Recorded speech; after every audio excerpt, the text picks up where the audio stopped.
Okay. Hello, everyone. I'm Chelsea Lake. I'm a member of the events team at Politics and Prose Bookstore, and I'd like to welcome you to PNP Live. Thank you for joining us in this virtual format in which we strive to bring you the authors we all love to our Politics and Prose community. I'd like to thank the Washington Literacy Center for partnering on this event with us. The Washington Literacy Center has been helping DC residents with the greatest barriers and fewest resources learn to read since 1963. Before we get started, a few housekeeping notes.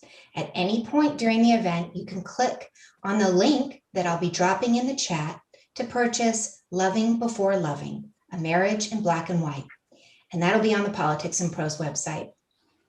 You can ask a question by clicking on the Q&A feature, which can be found at the bottom of your screen.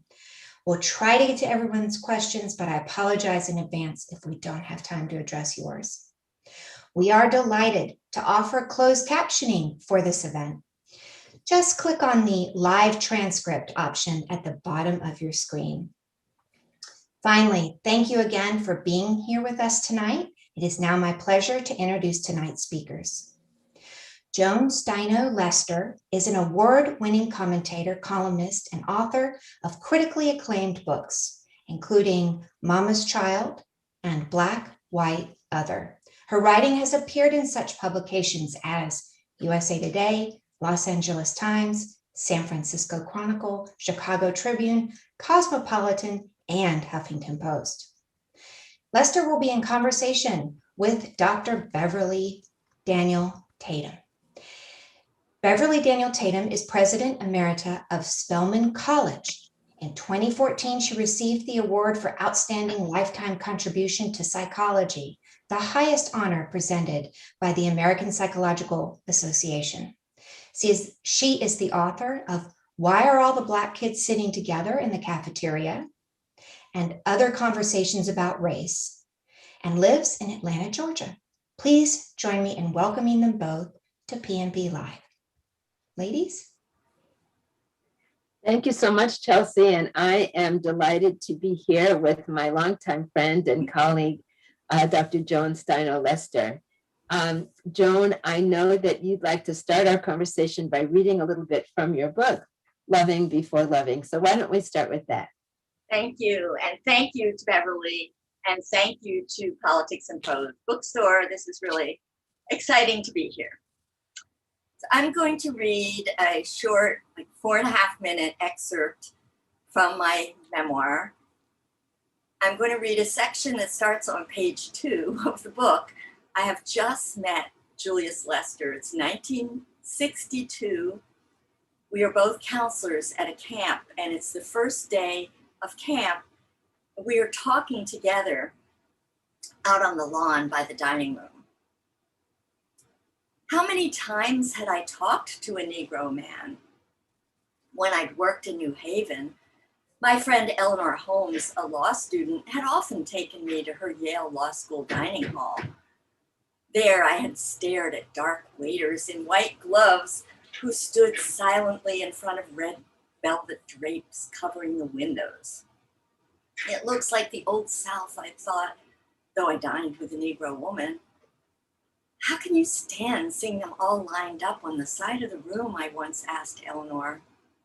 Look, they have jobs. But it's a segregated job. And wearing those red jackets and white gloves, it's humiliating. This is 1961. It's just like a white liberal to want to take away their jobs, she muttered. Okay, I said with a sigh, I'm glad they have jobs. But these are so embarrassing. How must they feel? Grateful, she spat out. They can feed their families, pay their rent. Get practical, girl. This is a good job. If they can swallow their self-respect. I bit into my chicken, which tasted of the bile rising into my mouth. Self-respect doesn't put food on the table, she snapped. A paycheck does. I give them respect every time I see them, and they acknowledge me. Here she waved to one of the waiters who hurried to our table. Sir, she began, showing me how it was done. I had chatted with a few Negro men on a New Haven picket line when we were protesting Woolworth's segregated lunch counters. But I'd never flirted the way I was with this guitar-playing man, actually batting my eyelashes. Evidently, I was equally beguiling on this first day at Camp Gulliver. After 20 minutes of chatter, Julie smiled broadly and asked, "Want to walk into town after lights out?" "Sure," I nodded, pleased. And then, wanting to continue the conversation, I blurted, "Boy, it's hot." "Don't call me boy." Julie whipped around, dropping his guitar to the grass so fast that dust rose. His large eyes glared through his glasses. I stepped back, confused. "I wasn't calling you boy. It's only an expression. It's just a word. It's so hot." I wiped perspiration from my face to demonstrate. "Not to me, it's not just a word. Grown Negro men have been called boy for generations." His deep voice turned sharp. "They're not called by their name or Mr. Anybody by white people. They're called boy. Don't you ever say that to me." "I won't. I didn't know about it. I'm sorry." Still, his generous mouth turned down and his jaw muscles clenched. "I'm sorry," I said again. "I wasn't calling you that. Who could know about all this history about a simple word that could make a grown man jump?" I held my breath. His jaw muscles rippled. As he stood draped in his fierce pride, I liked him even more. What could I do to make up for my blunder? "Do you still want to go into town tonight?" I asked quietly. He remained silent. I waited. His thin, tense face looked as if he might explode again. When I began to walk away, I heard a soft "yeah" and the sound of an exhale. I turned back and said, "I'm sorry," once more for good measure. That's the end of the excerpt, and the rest is the story of the book. Yes. My education, our marriage, etc. Well, Joan, certainly listening to you read that, that meeting, that first meeting that you and Julius Lester had, one of the things that I am thinking instantly is you were so young. You know, I mean, it was a long time ago, of course, and it was at a time when a casual conversation with a Black man as a white girl, young white woman, was not something you'd ever had the opportunity to do, as you said. And certainly the idea of marriage was still illegal in many states. But there you were in your 20s, maybe 20 years old. 22. I just turned Yes. 22. So you were 22 years old. And as you say in your book, you were ready for love and ready for adventure. And certainly that is what you had. I got all of the above, all of the above. But so much of the book was about not just your marriage, but about finding your voice as a writer. And so I'd like to ask you about your decision, because this is not your first book. You've written other books, as we heard, and you're a well-known columnist, essayist. Why this memoir and why now? That is such a good question. I mean, first of all, why do any of us as writers write any book? There's something inside compelling it. And as I wondered, because many people have asked me that recently, I think there's a few answers. And one is that I'm 80 years old. And there is such a thing as, looking back at a life, like, well, what have I done? Who am I? Can I construct a narrative, a coherent narrative about this life? I've done X, I've done Y, like everybody, we've done different things. What kind of a whole can I make of my life? So it was really kind of a reckoning for me about my life. And that, I think, is the ultimate purpose of a memoir, probably for most memoirists. We're writing it for ourselves. Secondly, I'm a writer. So if I have material, I like to shape it into a work of art. It's like a potter you hand them some clay and, you want to make a bowl or a sculpture. So I wanted to, write something beautiful. But also, I think there were a couple other factors. My mother my last remaining parent passed away just maybe 6 months before I began to write this book. I was already contracted actually for another book, a sequel to my novel, Black, White, Other. But after my mom passed on, I was very close to both my parents.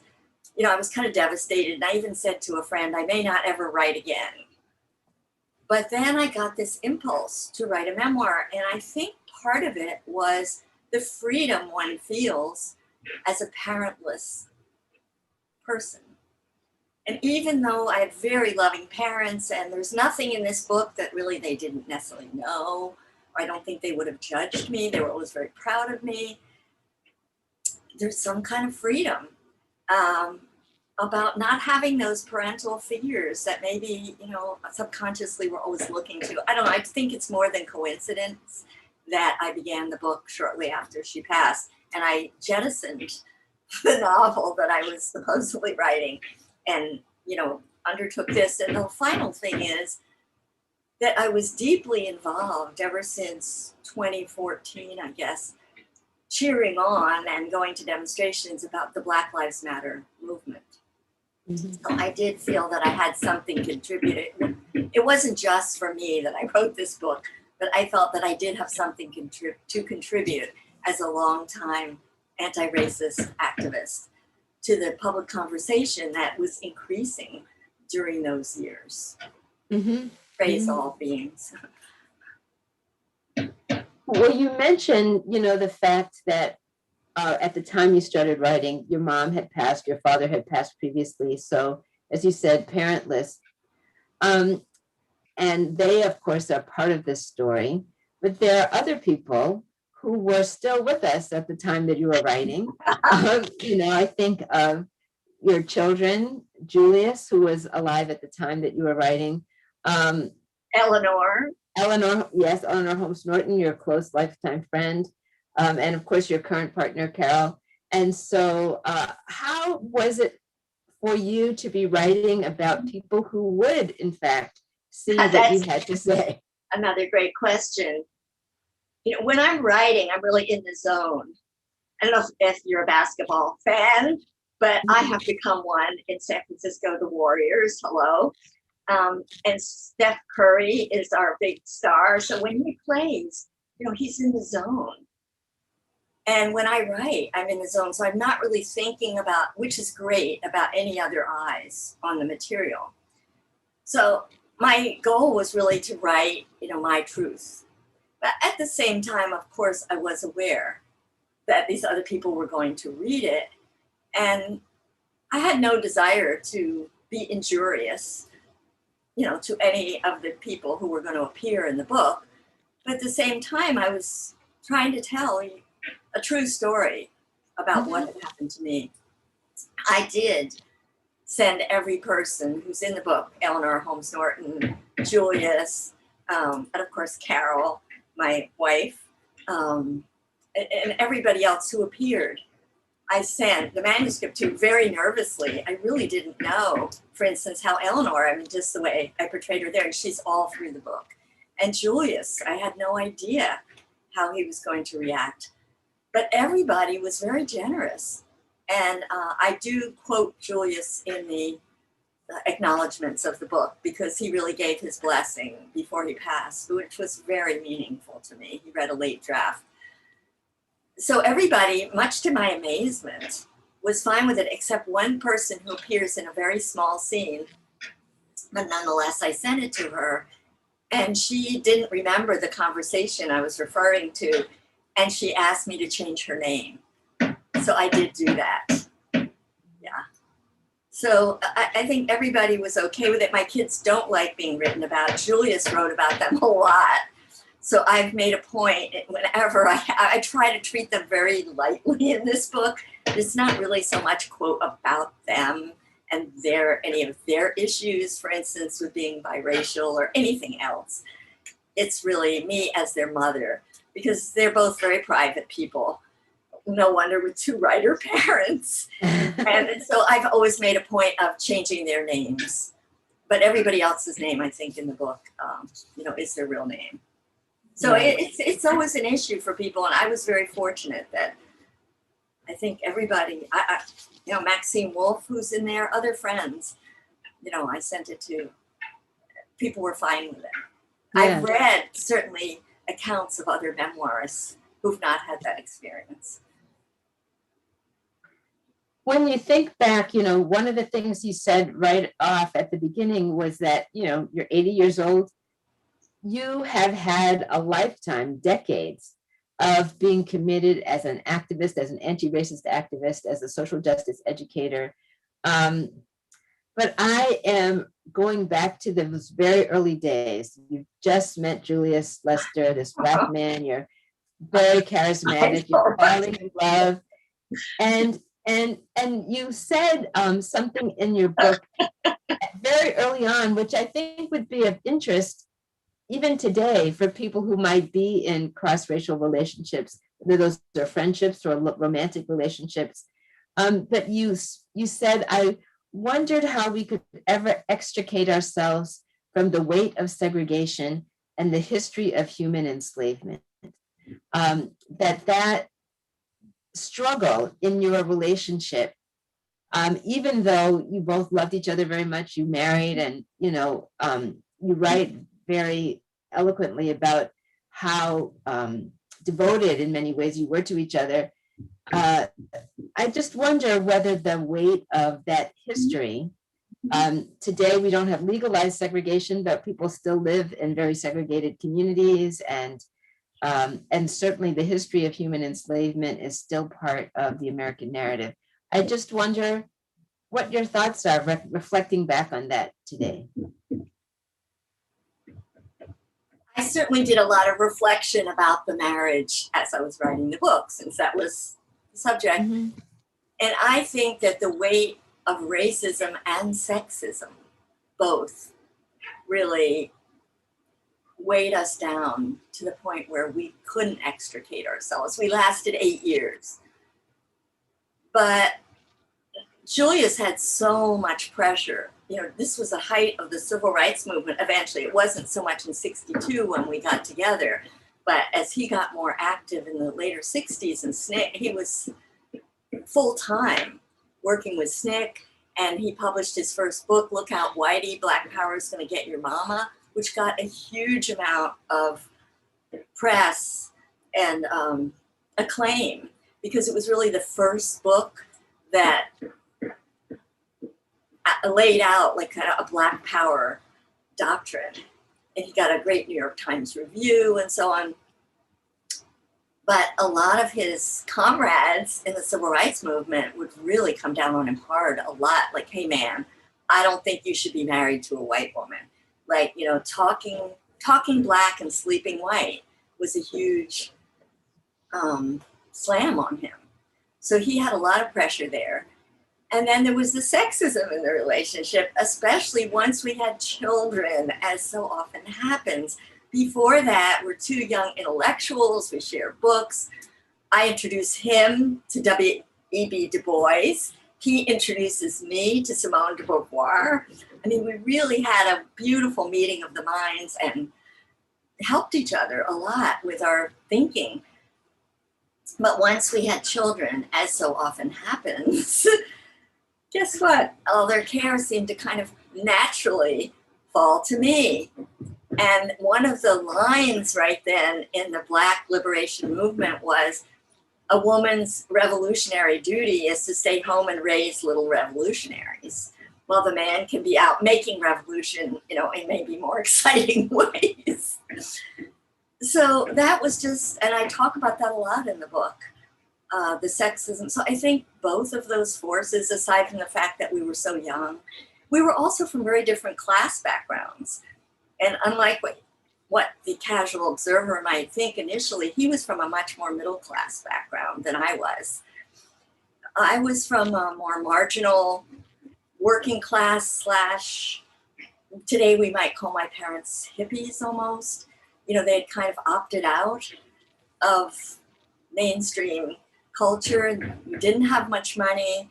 You know, when I went to visit Julius's parents in Nashville, his father drove a Cadillac. His father dressed at all times at home in a suit and tie. They had a big color TV. We didn't have a TV. I mean, they had rugs on the floor and just kind of like, what do you call it? Living room sets. It's the way their house was furnished, and his mother dressed, you know, they were much more formal. Now, this is the whole thing, the Black middle class, you know, so there's race comes in there too. But I think those differences also began to weigh heavily on us, especially the expectations about who would do what and how we should raise our children. You mentioned that one of the points of connection between the two of you was, particularly before children, was your shared intellectual life. And one of the things that really struck me about your book is that each chapter is titled after a book or an essay or a poem that you were reading at the time that you were writing about. The power of books as part of your own story, your own journey, is very striking in the book. And I wondered if you could just talk a little bit about your decision, one, to do that, you know, to title each chapter after a particular book, and given all the many books you read, how you honed in on those particular ones. That occasionally I would change chapter titles, but mostly it was fairly clear. Like in 1962, Howl was a huge book, you know, a manifesto really of a new era. And Adrienne Rich's writing was hugely influential for me in many times, and Alice Walker's writing. And there were books, yes. Some of the chapters I unfortunately had to cut out eventually, because as any writer knows, we probably write 3 books for every one that gets published, because we're honing and, you know, making sure we stick to our theme. So I had a few chapters early on about my childhood reading and how important libraries were to me. And I have a whole scene that I had to cut out about the book Heidi, which I don't know if that resonates with people today, but in the 40s, when I was reading it, that was a big book by Johanna, I guess her name is pronounced Johanna Spyri. And she is a little girl who is abandoned by her family at about age 5 and taken to her uncle. It's her great uncle up in the mountains. And he leads this very solitary life.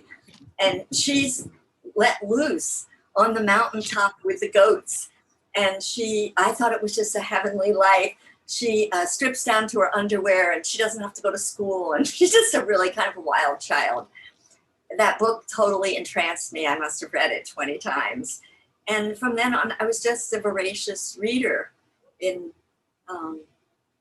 So it seemed natural for me, because books have been so important in my life, and they've deeply influenced me, that I would title different chapters. And because Julius was a writer, I mean, we were both literary people. Yeah. Well, one of the things, you know, as you said, it was 8 years of marriage, a lot of struggle. I don't want to give the story away too much, because of course we want people to read your book. But at some point, you say you realize you were trapped in a bad marriage. Yeah. And you wrote, "It would take an army of women to show me how to escape." I know some of those women were women you read about, not just women who you had as part of your circle of friends. Mm-hmm. Could you talk about that army of women that helped you escape? Mm-hmm. Well, Eleanor Holmes, that significant friend, brought me a copy of Simone de Beauvoir's The Second Sex. She said, "Girl, this is going to stop the clock, you know, all over the world." And I already knew of Simone de Beauvoir's novels and memoir, but I didn't know about the book The Second Sex. So I read that, And I was blown away because it was an academic formulation that exactly described my life. I felt like where men are the actors and women are the acted upon. Females are the, the peripheral folks. So I read that and I was very, moved. And then just at that time, a group of women, especially women who had been involved in the civil rights movement, began meeting in New York. This was around 1967. And it was the first, what became consciousness raising groups. And then I went to the first National Women's Liberation Conference in, I think, 1968 outside Chicago, and met out in the woods for 3 delicious days with women. And we had never made really the analogy. Like I had been reading Fanon and understanding internalized oppression for colonized people, but I had never made the analogy to females. And our brains too were colonized by sexism. So having that conceptual framework really helped me understand what was happening in my marriage. And I had before just felt like it was all my own individual fault. What was I doing wrong that I couldn't keep this marriage together? And so I got very involved in that movement as well. One of the themes, which is crystal clear running through the book, is your passion about writing and your deep desire to be a writer. And here you are, you're living with a man who is a published writer, often editing his work, and really supporting his life as a writer, but really struggling to find that time and place where you could do your own writing, which of course eventually you were able to do. But as you were thinking about that and reading about it, and this is actually the question I'm about to ask was after the two of you had separated, but I read this line. It said, another female author without children. You're always reading these books of women writers, but they were all childless women. And here you were as a mom, single mom for a while, trying to do, raise your own kids. And you said, I had to forge a customized life as an intellectual with children.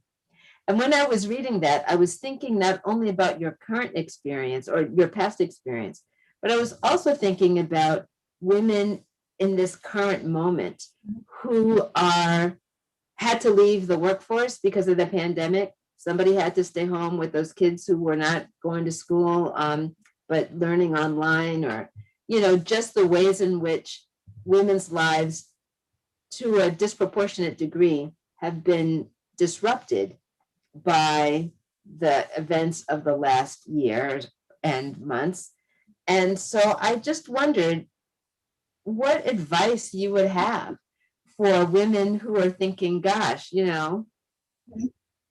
this organize. Organize is my advice. Organize, because this is not an individual problem. This is a major social problem in the United States. It was something I did really work on as a young mother.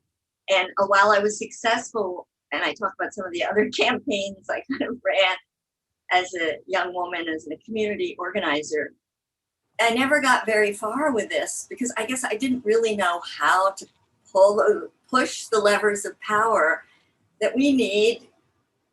Good quality, free or very low cost, childcare in this country. Now, some companies, I guess starting maybe in the 80s, began to have childcare centers attached to workplaces.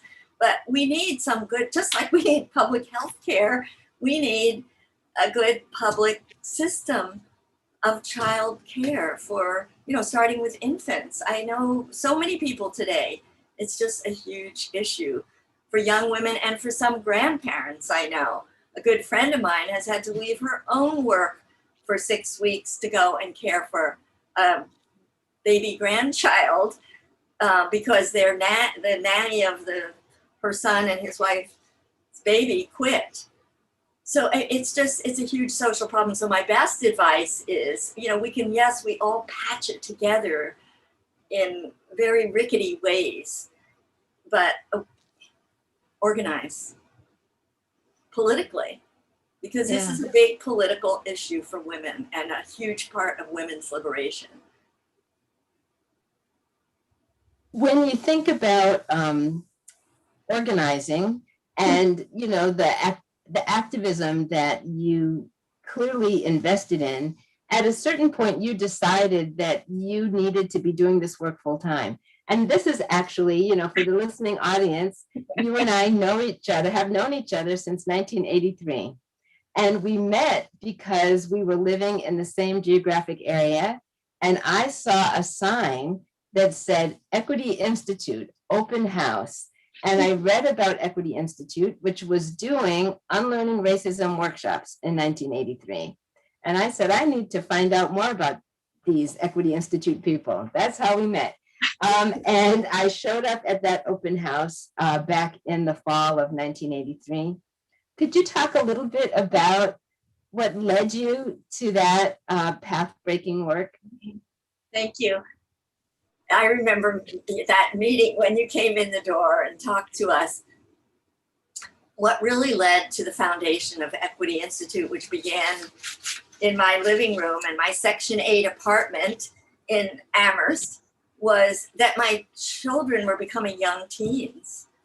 And I saw the violence that was being directed against Black teenagers. And I mentioned a few specific incidents that had happened, one in Amherst. And I just thought, I can't let my kids go out into this world. Okay, got to end racism to make it a safe country for my children. So I began doing unlearning racism workshops in my living room, first mostly for white people, because I realized that that's where the problem was. And we needed white allies and white activists who had some power to dismantle some of the structures of racism. And then I met Carol Johnson. And by then I had decided that I really was not a good heterosexual. I wasn't a good wife. I had 2 marriages and several love affairs with men. And it wasn't really working for me because I was getting angry all the time about the quote unfairness. I just couldn't stomach it the way that a lot of women seem to be able to.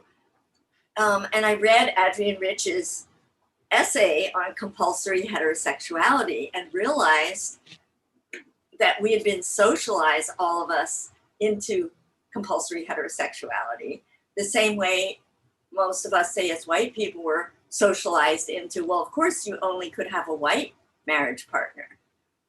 Most people wouldn't think that they could reach beyond those boundaries. So I thought, well, why not? And she also quoted Kinsey's research, which from the 50s, which said that 90% of people he thought were on a spectrum of bisexuality, and only 5% of people in his formulation were exclusively what he called homosexual, and 5% would be exclusively heterosexual. But the other 90% were somewhere in the continuum, and I felt like, well, I'm right in the middle.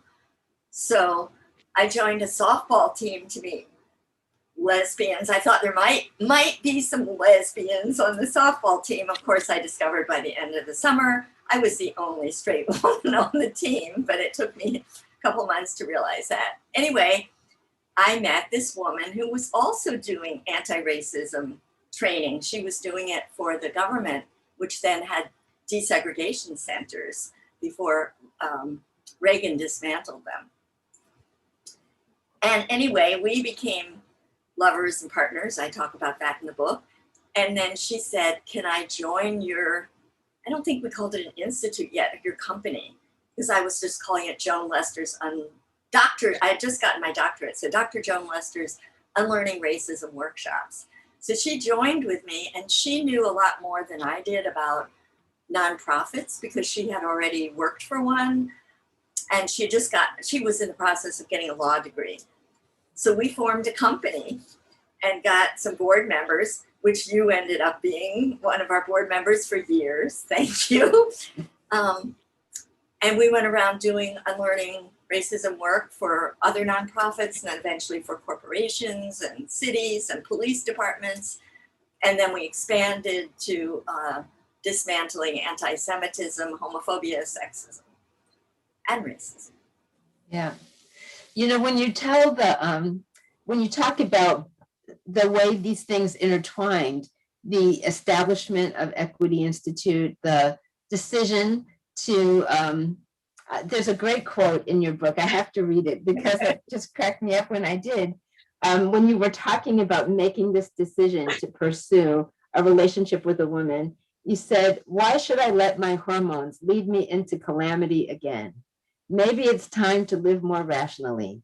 I gave up cigarettes and meat at 35, sugar and caffeine at 37, alcohol at 39. Why not give up men at 40? And when I read that, I thought, well, here is Joan making another change-making choice. Because when you chose Julius back in the 60s,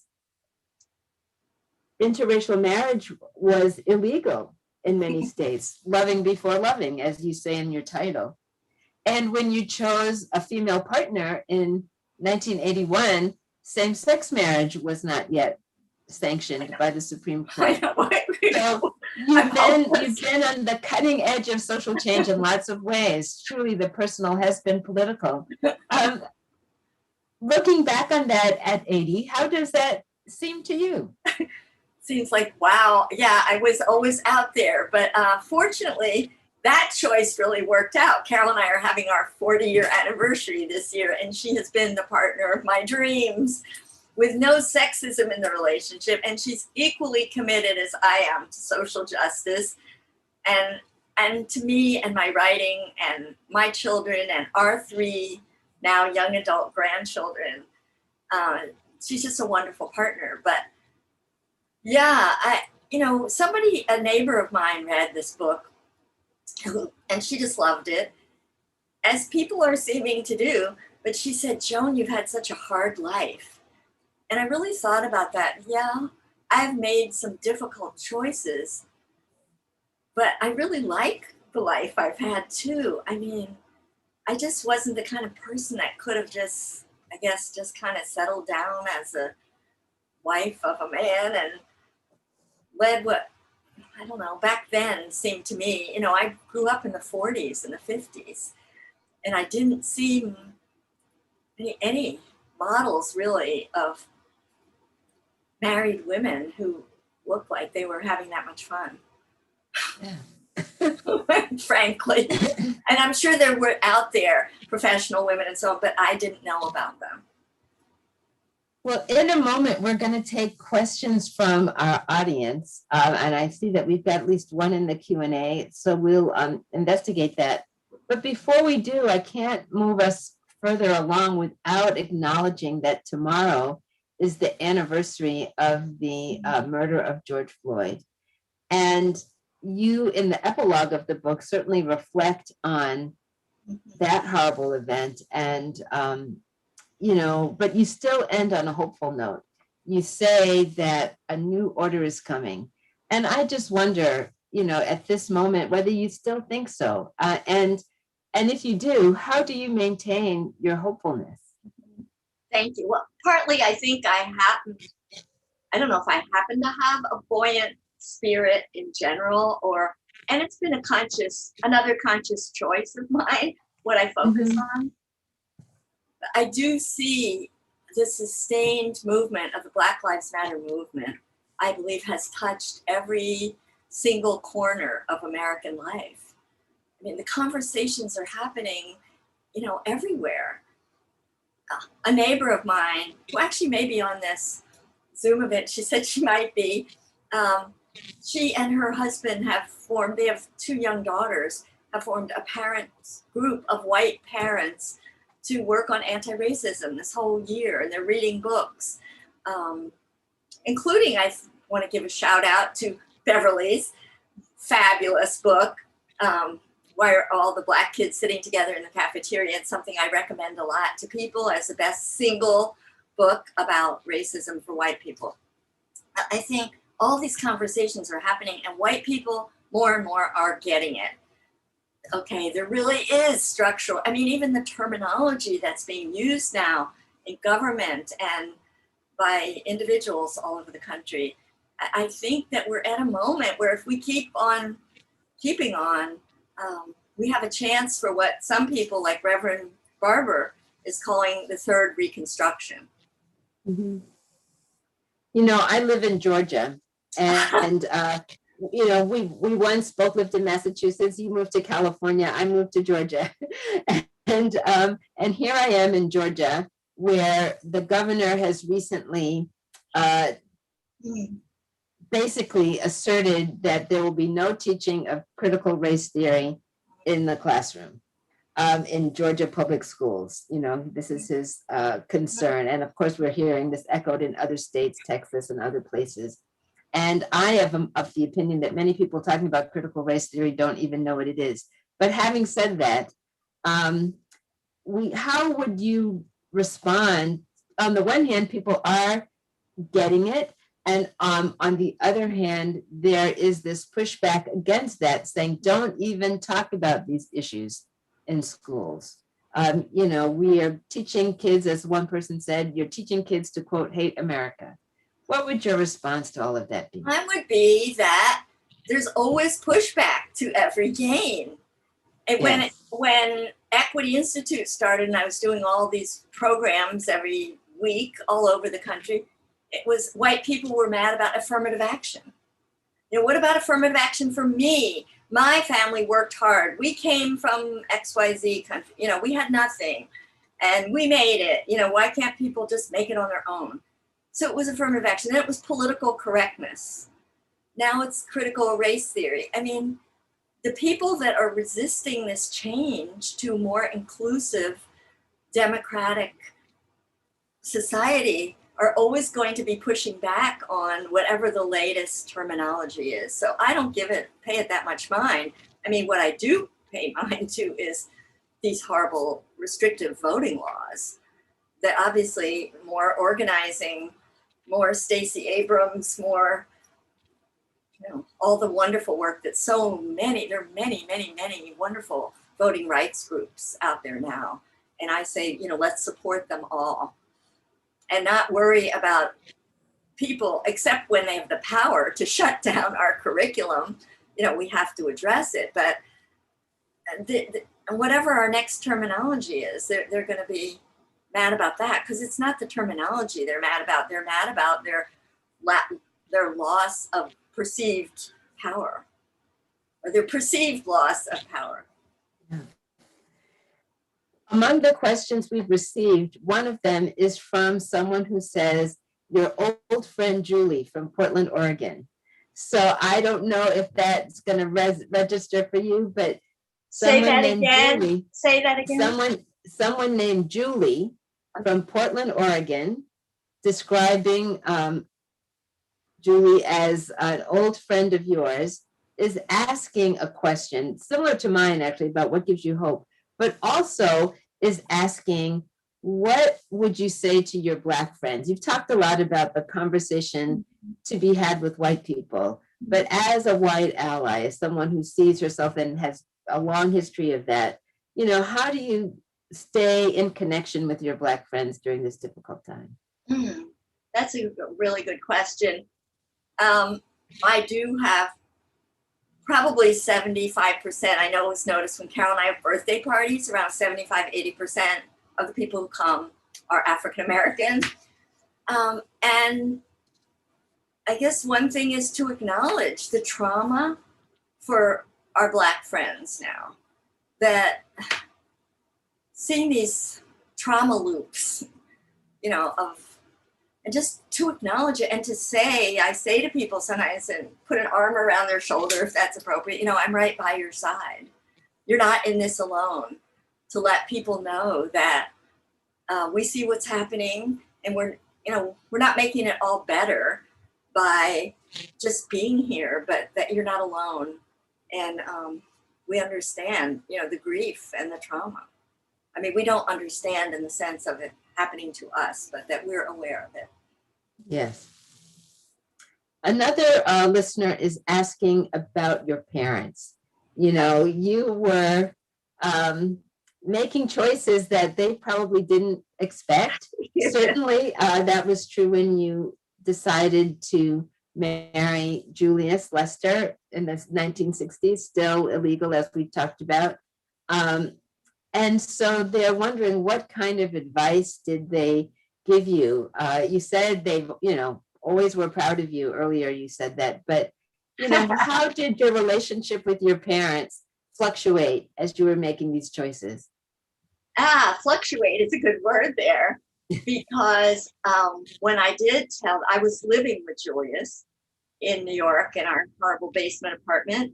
And when I told them I was going to get married, they were very upset. Now, these were liberals who had always raised me on pro-integration, which was what the language was in the 40s and 50s. If you were anti-racist, we were pro-integration. And anyway, my mother came to the apartment and she was very upset and said, you can't get married. Your father, remember, grew up in Kentucky and he might have a heart attack and you could kill him if you get married. That was a pretty heavy blow because I really adored him. A heavy weight to assume that I might kill my father. And she also said, shocking me, I mean, this was just so unevolved. She said, we might have you committed, because I had recently had an abortion. And she said, you're doing these crazy things. You had an abortion, you almost died, an illegal abortion, of course, at that time. And then the final capper was, what about the children? That's what white people always said then. What about the children? Like this tragic mulatto trope. So I did go ahead and get married. My parents did not come to the wedding. Julius and I had a very small wedding with 5 or 6 friends. His parents were also opposed to the wedding because, Emmett Till was not that long before, that was 1955 that he was murdered. So, I mean, his parents were terrified for him that, you don't mess with white girls. So both of our parents were not there.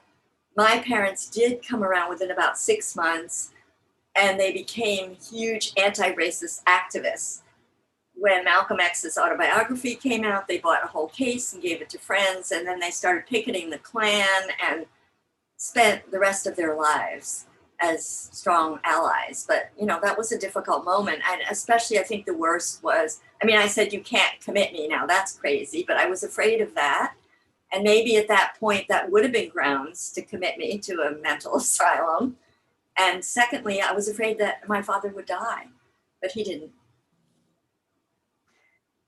So I know that, fast forward, now you're 40 years old and you're deciding you're giving up on men and what did they have to say then? By then, well, they had evolved along with the country. And by then it was kind of like, whatever makes you happy, Joan.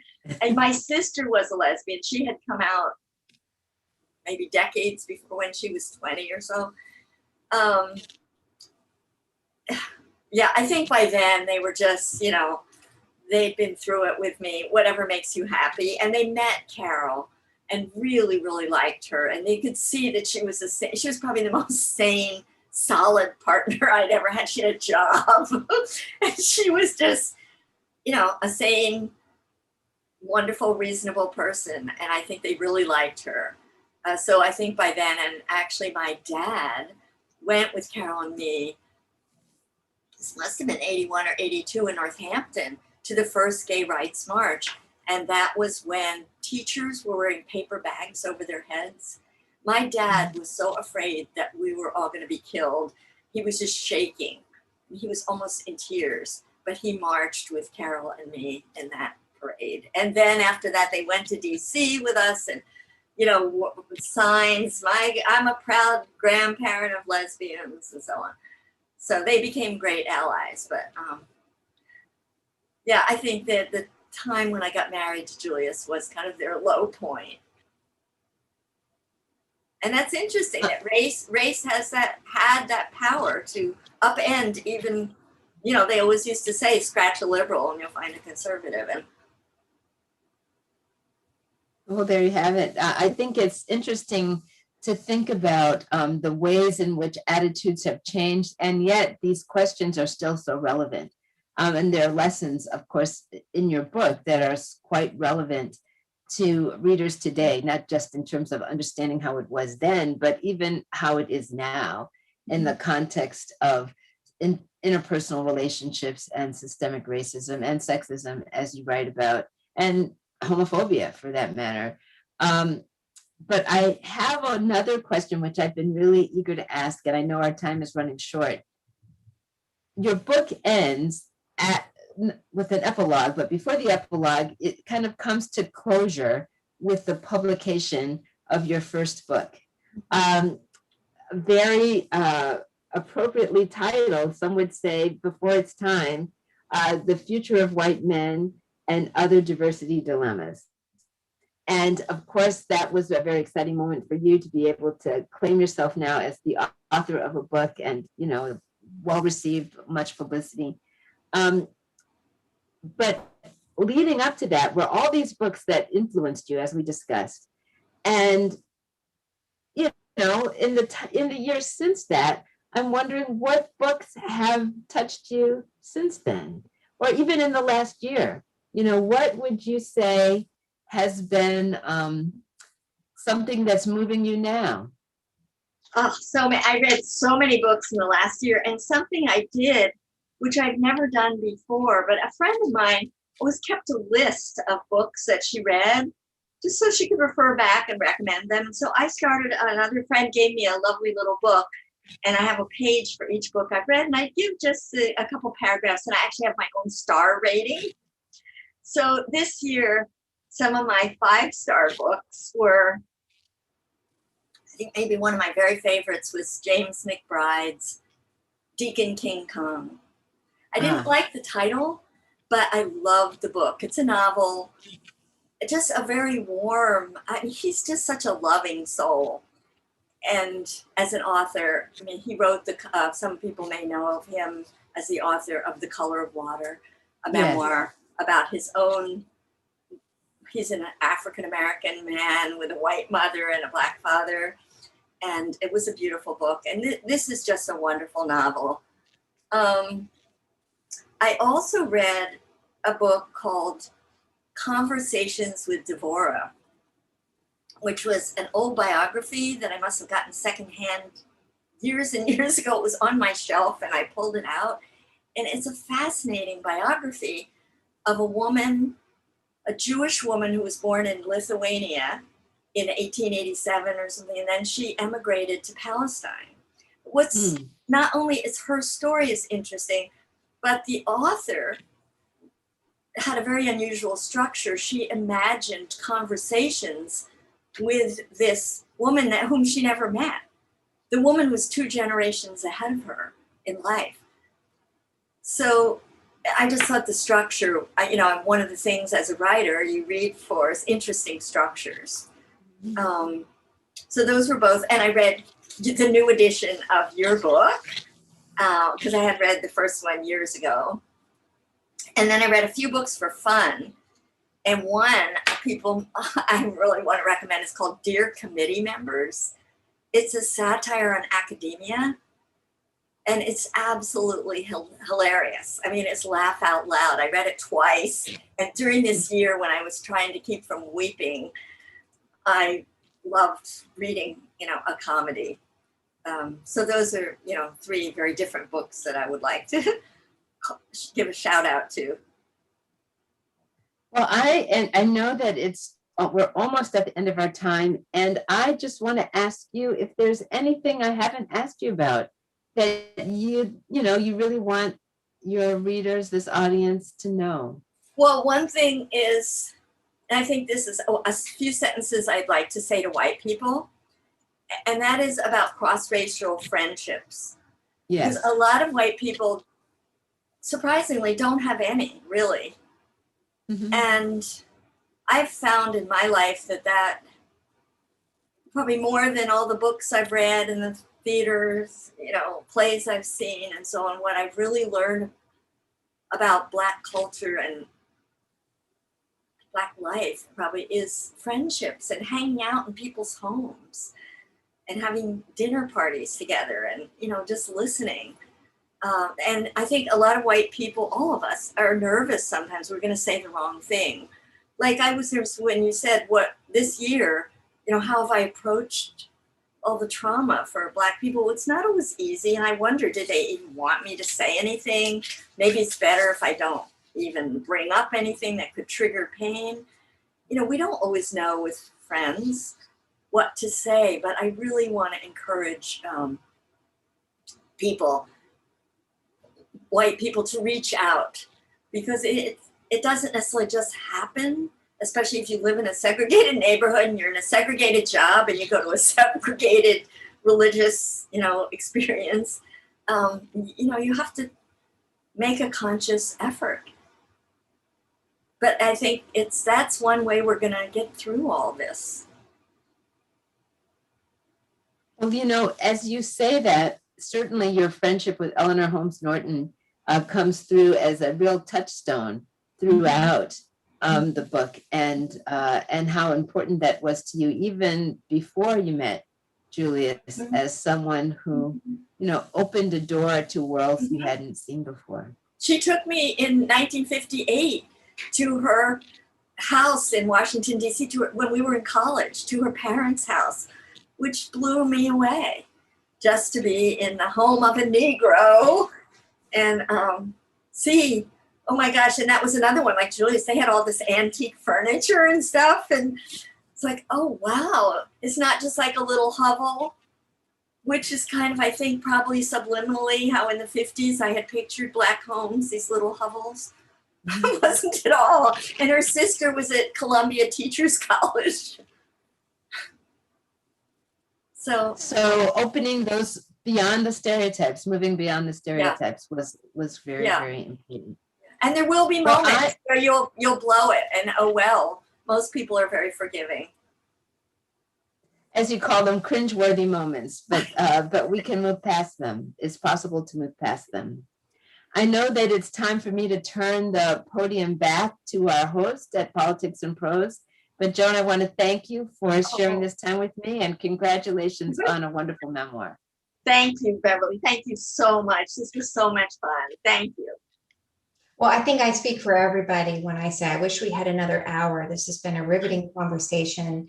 Thank you both so much, Joan Steinau Lester and Beverly Daniel Tatum, for joining us this evening. Thanks also to the Washington Literary Center for partnering with us on this event. And thank you all for coming. Your patronage is what enables us to host these wonderful events. And we can't continue to do that without the book sales to support them. So as a gentle reminder, I've dropped the link in the chat to purchase Loving Before Loving, A Marriage in Black and White. And while you're there, you can check out the events page.